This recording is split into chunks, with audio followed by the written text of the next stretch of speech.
This is the Voyage Report podcast, where you get the scoop on travel. Now, the editor-in-chief of the Voyage Report, Mark Albert. Greetings, fellow travelers, and welcome. Today, we're going to ask a commercial airline pilot everything you've wanted to know about flying, aviation, and what, of course, they think of passengers. We see lots of viral videos of fights and people being dragged off airplanes, and while at the same time, there's a record high number of passengers flying. So joining us is Charlie Schaffer, a pilot for a major American airline. Charlie is talking to us today via Skype from his home in Glenside, Pennsylvania. Charlie, welcome to the Voyage Report podcast. Thank you for having me. Charlie, we have so many questions for you, so let's just start with the ones that we ask all of our guests, even those who are non-pilots. What has been your biggest discovery while traveling? Well, I would say my favorite discovery is the atmosphere. Seeing things from what I would say is the best seat in the house over the years. Things like thunderstorms and the northern lights and sunrises and sunsets. I would say that's probably the best. I think that's a fantastic answer and one that no other guest on our podcast has ever given, so that's fantastic. What's the favorite place that you've been to? I know you must have traveled to a lot of states and countries. What's your favorite? Well, first of all, is this professional or is this for personal travel? Oh, you can pick, Charlie, whichever one you'd like. Well, how about we do one from personal travel? I would say Tuscany. That's in Italy. Yeah. Great vineyards, great wines. There's nothing not to like. And so that's your personal pick then, right? Yes. What's your professional pick? Professional pick, lately, I guess what it is, it's probably the last, some of the last overnights that I've done have been in Boston. I've really enjoyed walking around Boston. The clam chowder, right? Yeah, actually the lobster rolls. Ah, yes, fantastic. They have some great seafood. And what's the next place you're traveling to? I'll be leaving tomorrow morning for Myrtle Beach and Boston. And you'll be flying those planes, right? That's right. Now, we've agreed not to name the airline you're working for so that you can speak more candidly with our listeners. But let's start off with a little bit of your background here. You've been a pilot since 1980. Tell us a little bit about your career. Well, my career started with just a flight lesson. And then my friend actually lent me the money to get my private pilot's license. But I wanted to do it as an avocation, but never took it seriously. It wasn't until about 5 or 6 years later that I made the decision to at least do it part-time. What happened next was I was just trying to find some part-time work as an instructor, and I walked in on my first job, which was to run a flight school. Wow. Because I was a little bit older. And I just showed up when a guy needed an instructor because the instructor that he had on staff did a no-show on him. Right place, right time. Right place, right time. Fast forward a few more years later, I made good contacts in the industry and went to a regional. That regional was called Pennsylvania Airlines, which morphed into a wholly owned subsidiary of US Air called Allegheny. And I stayed there for 11 years. And in 2001, I went over to Spirit, following a number of my coworkers.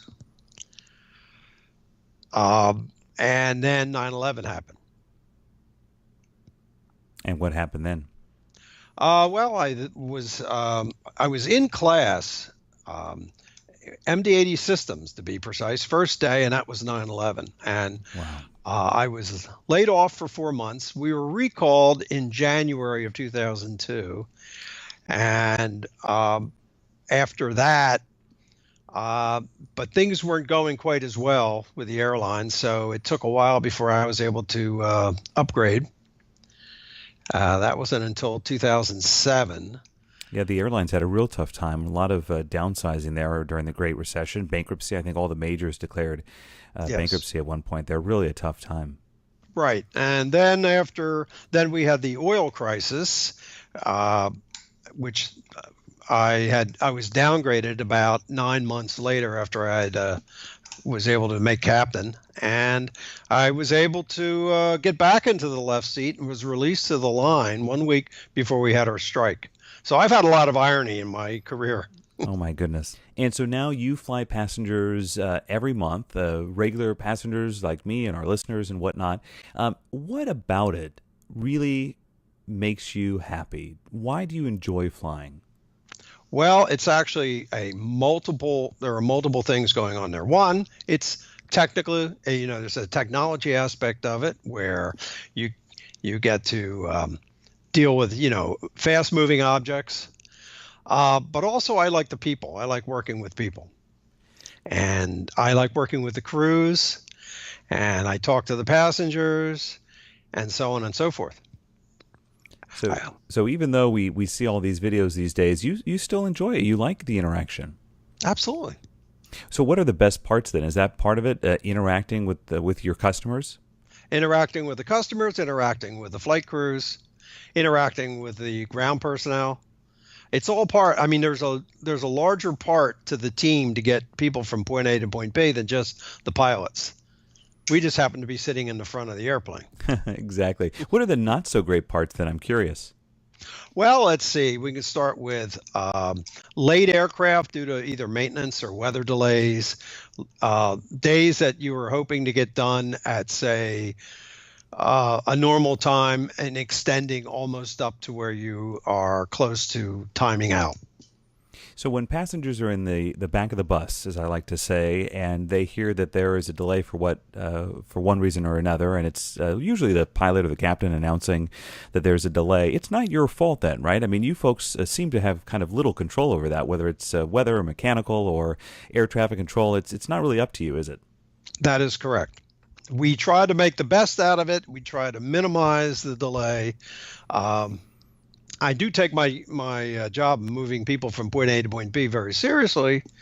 So I would say that, but in my announcement, I try to, give a simplistic answer so that they can understand without going into too much detail. When I've always wondered about this, I'm a fan of more information, not less.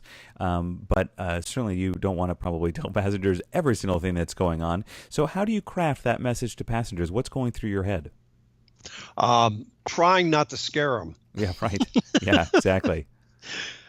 So that's pretty much what it is. And also to make it comprehensible or comprehensible. Yeah. Because if I could lapse into jargon very quickly. Right.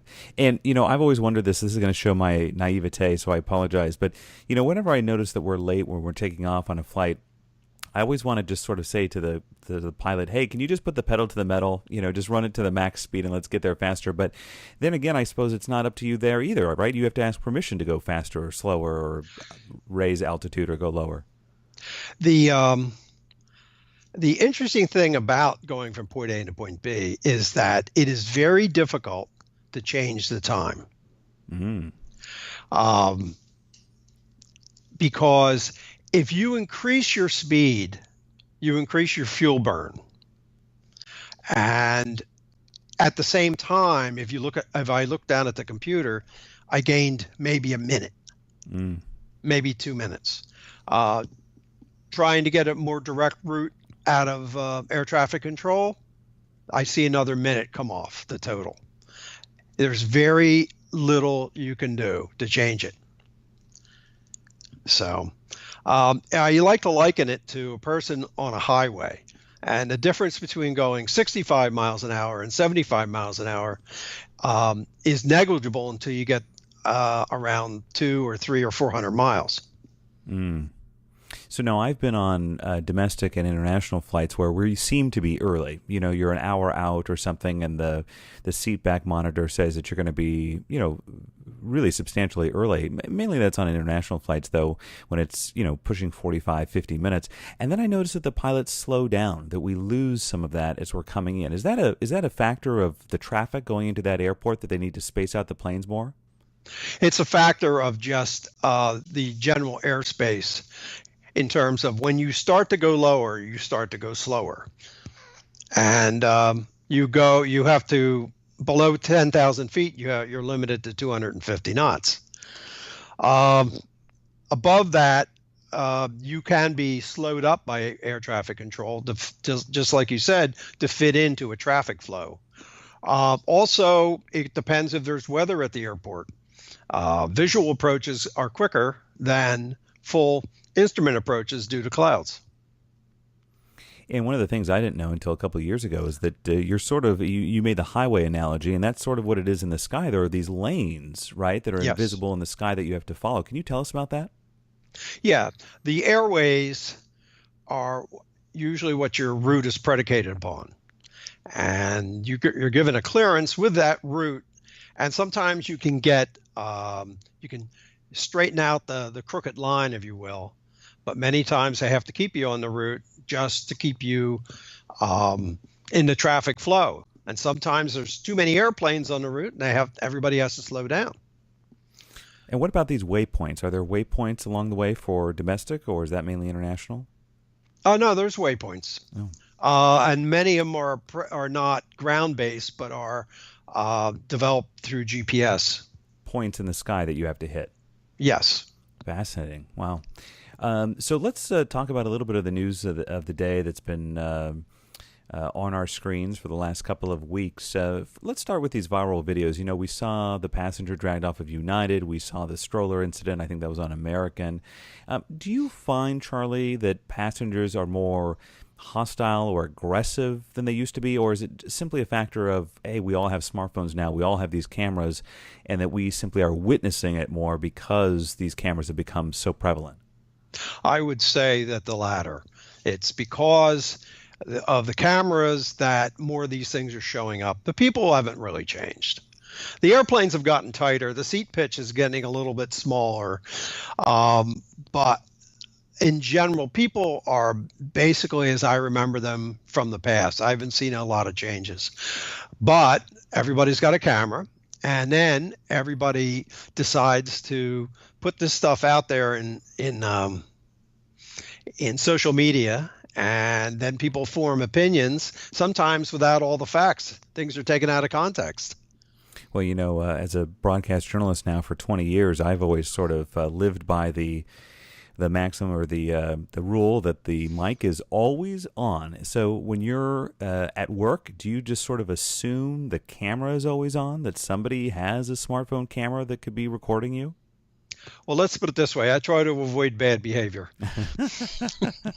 That's a good rule of thumb, right? That's right. I have 5 rules of aviation. One is don't scratch the paint. 2 is to show up on time. The third one is to stay out of the newspapers, now all media. Yeah. The fourth one is to play well with others, and the fifth one is stay out of your chief pilot's office. Oh my goodness! I think those rules can apply for almost any workplace. They seem like good rules to live by. Let's talk about another topic in the news. This electronics ban. Right now, it's in place for nonstop flights to the U.S. from 10 airports in the Middle East and in North Africa. There had been a lot of talk that DHS was thinking of expanding that to either all flights from Europe or simply all flights into and out of the United States. The Homeland Security Secretary John Kelly had said indeed that it was likely that there would be some kind of expansion moving forward. What do you think about that, Charlie? Because some of the pilots groups have been opposed to it, saying that you're simply transferring the risk down to the cargo hold with all these lithium-ion batteries. The FAA last year had put out an alert telling airlines do not pack lithium batteries in the cargo holds. I think we've seen in the last 7 or 8 years 2 747s that have had fires and incidents in the cargo holds. So where do you come down on this with the electronics ban? Are you in favor of moving these laptops out of the cabins and putting them in the cargo holds or not? I am not. Lithium-ion batteries scare the bejesus out of me. At least in the cabin, you have a much better chance of fighting the fire. And when they go, when the battery goes, that it becomes almost like a flare. Whereas I have not really looked at the data that the DHS is using to make this determination, or what the threat that they had come up with. that requires, or that they are banning the laptops. But I don't like lithium batteries down in the cargo holds. We have fire suppression down there. However, it's still, you don't have access to there. And so without having access, unless you're on the ground, that doesn't give me a warm feeling. Right, you don't have a trap door in the cockpit that you can simply take the stairs or the elevator down there to the cargo hold and check out what's going on. That is correct. And I think just a few days here before we were taping this podcast, there was an incident with a laptop battery. We don't have all the details yet, but I think it was in an overhead bin. Maybe it was a JetBlue flight, and they had to divert because it started to smoke and catch on fire. And then some of the pictures afterwards, you could see it, parts of it melted to the cabin floor. Certainly a scary thing for those passengers. Nobody was hurt, thank goodness. But it sounds like you are in favor of keeping eyes on those laptops and those lithium batteries. That is correct. Fire is probably the one thing in an airplane that keeps me up at nights. Everything else I've trained for, but fire it's unpredictable, and there's a lot of burnable, or I should say flammable and toxic substances that are part of an airplane. So. Let's talk about another topic here. The Trump administration is in favor of privatizing air traffic control. Many other countries, I think Canada and Great Britain, have done this already. What is your stance on air traffic control right now? The FAA is in charge of it. This plan would move it to a nonprofit organization, and then FAA would keep oversight of the process. What do you think of air traffic control? Well, I was looking into that today, and I don't really have a major opinion on it. There's going to be, when that happens, there's going to be winners and losers. And the winners, I mean, the airlines, the controllers union, I don't know if my own union, what their opinion of it is, are sort of for it. It may help move next gen forward. So you are in favor of the next gen system? I think, due to the nature of yes, I'll say yes, because it's in order to continue to grow and make air service even more safer and also more precise. You're going to need to go into the future. Let's get to some of the stuff that I know a lot of our listeners want to hear. They ask these questions all the time. They want some dirt. So let's just talk about turbulence. A lot of people think turbulence is a really scary thing. As a pilot, what is turbulence, and is it dangerous? Well, first of all, it's usually caused by the changing direction of winds. Number one. Number two, think of an ocean where you have choppy seas. Some you have little choppy, little waves. Sometimes you have bigger waves. Sometimes you have massive waves. So it's pretty much along the same lines. Dangerous could be going into the top of a thunderstorm where the worst weather exists and can exceed the structural limitations of the airplane. Most of the time, majority it's just chop, as we call it. We call it chop. Most people think, they know turbulence. We usually refer to it as chop, and it'll be intermittent chop, light chop, moderate chop, and then severe. You don't hear severe out there on the radio too often. So what often passengers think of as severe to us, stomach churning, is probably normally moderate, then, is what you're saying. Yeah, light to moderate. And something that would be really concerning would be if you saw the food carts go up in the air. Ah, yeah, that's severe. So when there is turbulence, then, do you know that it's coming? Can you forecast that? You can get it's more of an art being able to see down the road. Most of the time you're getting your reports from both air traffic control and other pilots, and which is good, because it's you want to, if it's going to be really bad, you want to have both the seatbelt sign on and also the flight attendants to sit down. So if we hear an announcement from the cockpit that flight attendants, please take your seat here for the next few minutes, then we should know that we may expect some stronger turbulence ahead. That is correct. Now let's talk about speed here. How fast can a typical plane go? And I know there's like many different types of planes. A 737 is going to be different than a 747, but walk us through how fast can they really go and how fast do you normally go? Okay. In my airplane, I fly the A320 series, much like what that guy put it in the river in the Hudson. Ah, yes.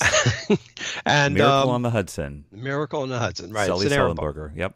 It's an Airbus 319, 320, 321. It's a series of aircraft. That being said, that aircraft has a indicated airspeed limitation of 350 knots. And above about 28,000 feet, you start using the Mach, a percentage of Mach, I should say. And that my aircraft is about 350 knots indicated, and Mach 8.2 are the limits. The lower part, the indicated airspeed, is based on structural loads to the aircraft, and the Mach part, when the air is thin up at the, above 28,000 feet, is based on the Mach buffet, or the shock wave that forms in front of the airfoil prior to reaching the speed of sound. So that's the limits. Now, as far as what you normally fly at, the aircraft is below 10,000 feet. You have a speed limit of 250 knots. Then it accelerates, and you'll accelerate to a specified indicated airspeed based on a cost index that you've added into your computer. Then, usually, by the time you transition to the upper altitudes, mostly my aircraft goes around all day long at about 0.78 Mach. Do you ever just get the urge to gun it? You know what? It doesn't. Not really. Not really. Let's talk about cell phones. We've heard those announcements before. Please turn your cell phones off. We can detect in the cockpit or up front here that we have somebody with their cell phone on. Let's just get the real skinny here. Can you tell when somebody has a cell phone on, and does it affect the plane? No. There's no credible evidence that the cell phone affects the airplane. Number one, and two, no, we don't have some kind of magic antenna up there that picks stuff up. I mean, we have enough to do without monitoring what the people are doing in the back. That being said, the worst thing, because we have cell phones up there, and the worst thing that happens to us when we forget to turn them off is it just drains the battery down. Because the thing is looking for a station. Right, searching for a signal. And how do you interact every day with the flight attendants in the plane? I mean, often you may not have worked with these people before, or it's not the same crew every time, is it? No, it's not. In fact, in my airline, we change crews as often as every leg. Wow, every segment. So even if you're flying, let's just say New York to Minneapolis, you may have one crew on the way to Minneapolis and then one crew on the way back. That is correct. And I just use Minneapolis because I used to work there. But okay. So they could switch very often. That's interesting. Yes, and so normally, because our turnaround times are relatively short, under an hour, I usually just talk to the lead or the A flight attendant, and I usually brief, her on weather, on security, on things that might be broken on the airplane, time, and things like that. Pretty businesslike then. It's not that you're swapping life stories. You really don't have time for that. No, not really. Not unless you have some ground time where you can converse. But generally speaking, no. And in fact, we don't even stay with them a lot of times. Different hotels. That is correct. Interesting. Fascinating. I mean, listeners, just imagine going to work every day or even every hour of the day and switching off who you work with in your office. I mean, that would be quite interesting. Charlie, what can a passenger do to make a cabin crew happy? Comply with what the cabin crew asks them to do. try to get their bags out from underneath their feet, because what people don't understand is that can impede an evacuation. To listen, at least, look like you're paying attention when they do their safety briefings. So not working on the computer, the cell phone, reading the newspaper, the magazine. Yeah, that would be nice. And that would be about it. And also, when the seatbelt sign is on, try to stay in your seat. I understand that there's physiological needs, but try to stay in your seat. Do you think leave that seatbelt sign on too long? I mean, sometimes it'll be on for an hour or so, and we've had no chop, as the term is that you use it. And I know that you want to be very careful. You want to protect the passengers. Perhaps there is a forecast for some chop ahead. But do you feel as a pilot as though sometimes it's left on too long? Yes. Well, that's a candid answer.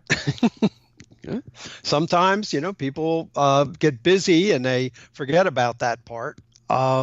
Normally, and hopefully what you have is a back end crew that will call you up and say, could you turn the seatbelt sign off?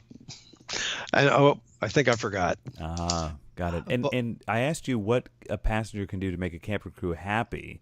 So I've got to ask you the other side of it, which is, what can a passenger do to irritate a crew?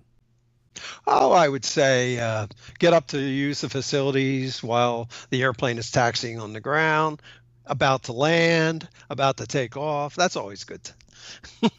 Absolutely. Also, when they ask you to put your bags away or something like that, not to comply. Right. I mean, technically it's a federal crime if you don't comply with the instructions from a flight crew. Right. It's not.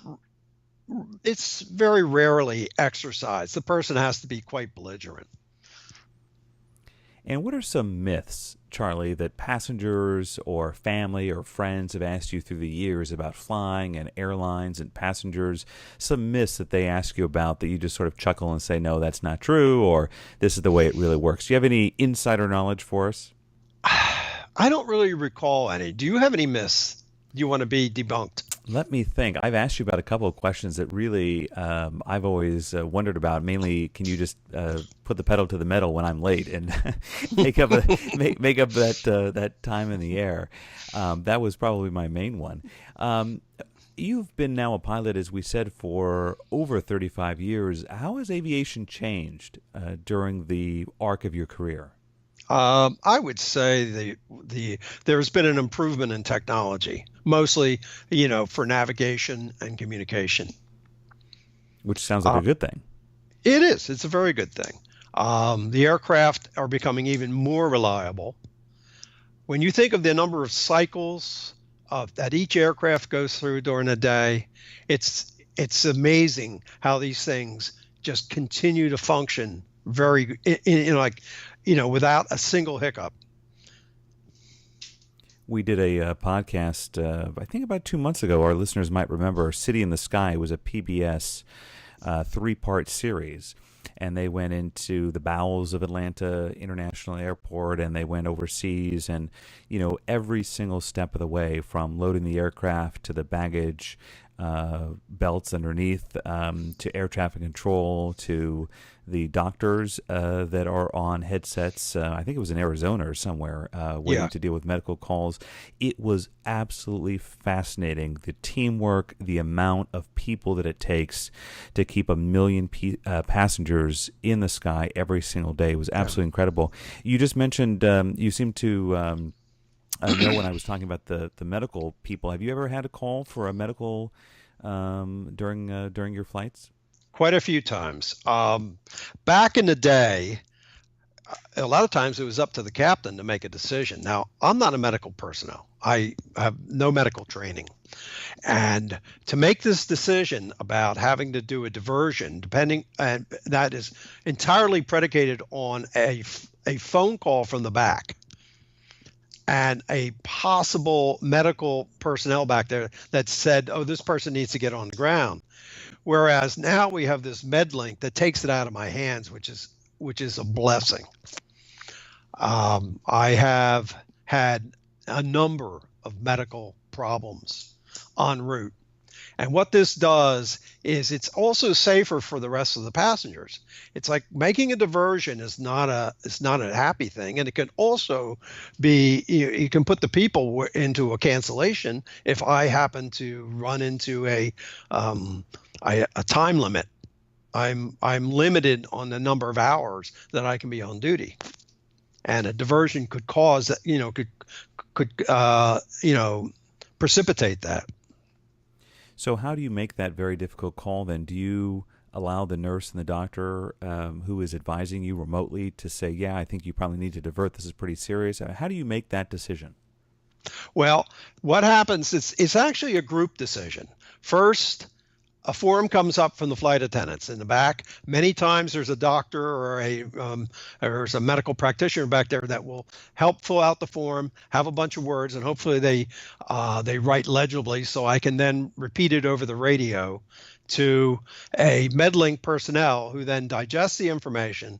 Then if MedLink tells me that this person needs to go on the ground right away, I then coordinate with dispatch or dispatchers, so that we can go to an airport that's suitable and has the facilities to take care, to get these people off into a hospital.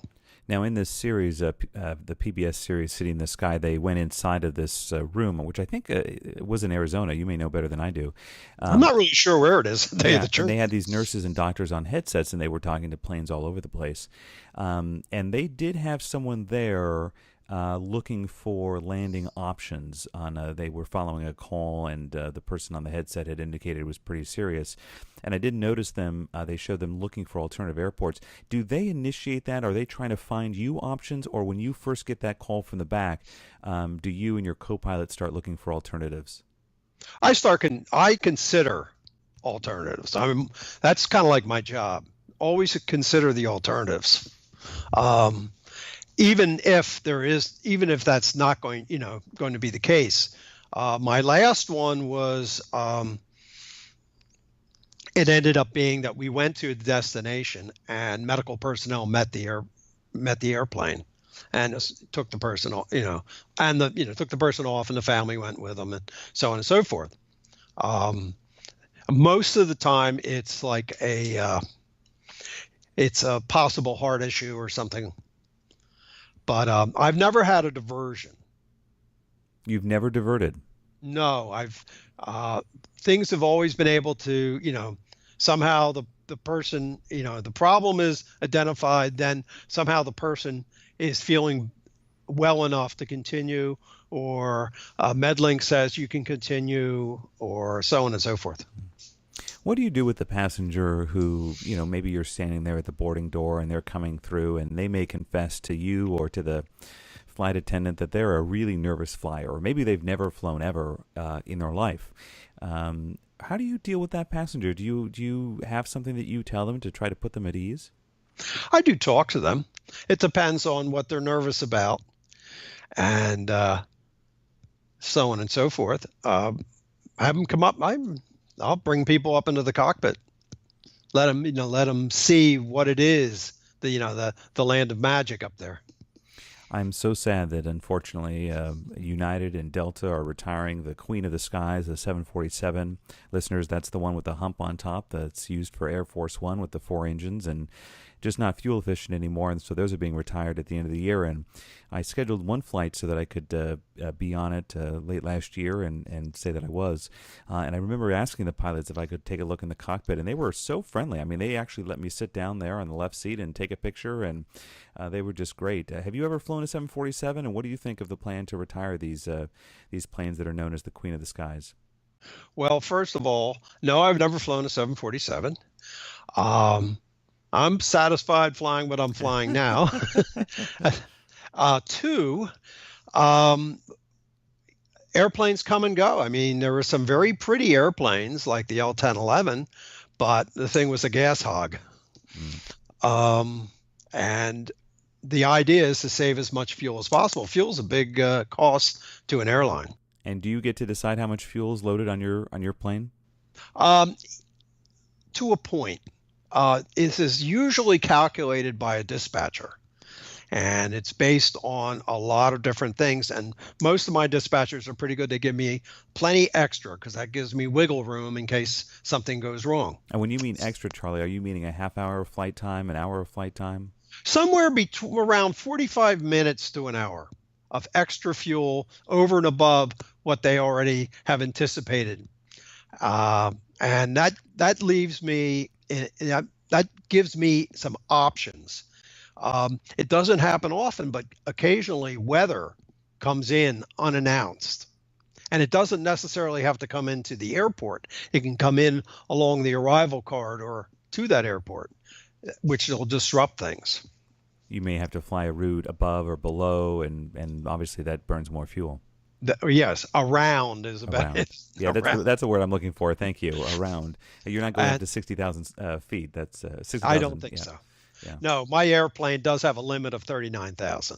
What has been the situation, maybe it is weather, that you've cut it close? In other words, there was a traffic delay, there was weather, or something happened, and they're asking you to go around, or they're asking you to circle in the sky. I'm obviously not using the technical terms.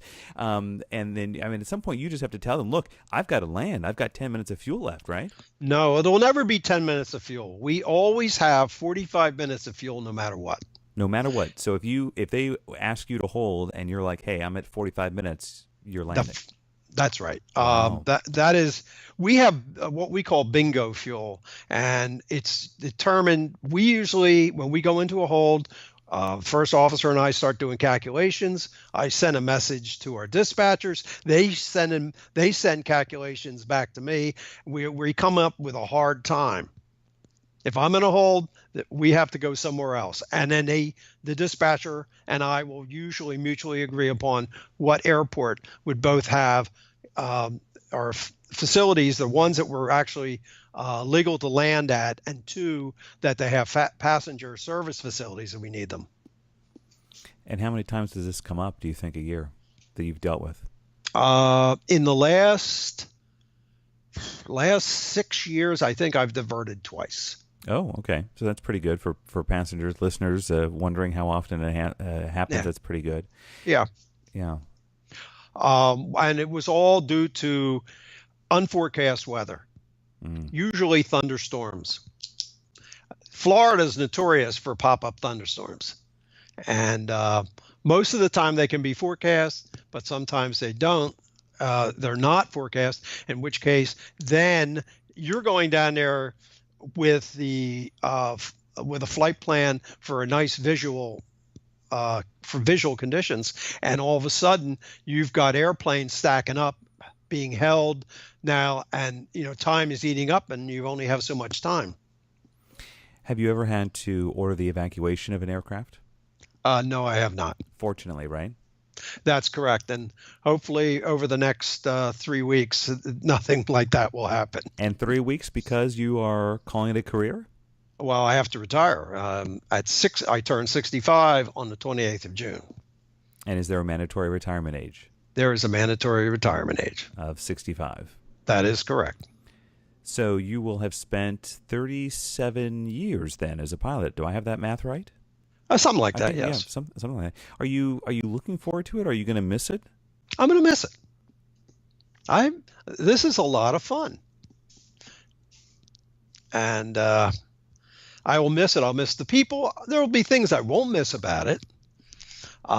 Flying in and out of certain airports because I dread due to weather delays. And or the late inbound aircraft that you just said, my day just went from 8 hours to 12 hours. And you have a limit on how long you can work, right? What is that limit? It's quite adjustable, and it's a little bit complicated. It depends on the number of legs, the time of the day, and then that will limit the duty hours. I rarely bump up against the flight time. It's usually the duty hours. And is it like a flight attendant where you actually don't get paid until you're in the air? Our contract, our company, yes. Some are different. Some contracts are different. So every time you're spent walking through the airport, or you're on that plane, or you're sitting on that tarmac delayed for weather or traffic or whatever reason, you're technically not getting paid. You only get paid when you fly. Actually, we get paid from pushback to you know to when we come into the gate. Door closed to door open, That's correct. and then you get paid. Yes. Well, Charlie, it has been such a pleasure to talk to you, and I'm so grateful that we could be part of your swan song. Yeah. Charlie Schaffer is a pilot for a major American airline. He is joining us today from Pennsylvania, answering your questions, knocking down your myths, and giving us an insight into what it's like inside the cockpit. Charlie, thanks so much for joining us. And thank you, Mark. Listeners, what would you like to know from Charlie or any pilot? What did you learn during this podcast? Let us know by rating the podcast, giving us a review, and sharing it on social media. We have guests every week talking about travel news and trends, so be sure to subscribe to our podcast. We'd sure appreciate your review.